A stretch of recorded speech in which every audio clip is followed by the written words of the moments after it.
এমপিওভুক্ত শিক্ষা প্রতিষ্ঠানের শিক্ষক কর্মচারীদের বাড়ি ভাড়া 15% বাড়ানোর সিদ্ধান্ত নিয়েছে সরকার। এ প্রেক্ষাপটে আন্দোলন প্রত্যাহার করে ক্লাসে ফিরে যাওয়ার ঘোষণা দিয়েছেন শিক্ষকরা।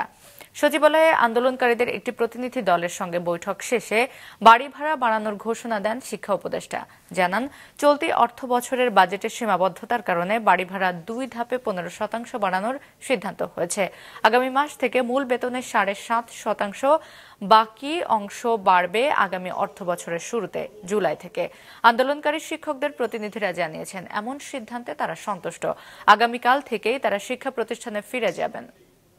বেসরকারি এমপিওভুক্ত শিক্ষক এবং কর্মচারীদের সংক্রান্ত তাদেরকে যেটা ইম্প্যাক্ট করবে এই ধরনের একটা সিদ্ধান্ত এটা হলো 5% থেকে 5.5% এই 7.5% এই বছর, এবং আগামী বছর এটা পুরোটা উন্নীত হয়ে 17%, 15% সেটা হবে। ওনারাও কিছুটা এগিয়ে এসেছেন, আমরাও এগিয়ে এসেছি। সব মিলে আমরা একটা সুন্দর সমাধান হয়েছে। আমরা এখানে ঘোষণা দিচ্ছি যে আমরা আগামীকালকে থেকে আমাদের শ্রেণীকক্ষে ফিরে যাবো ইনশাল্লাহ।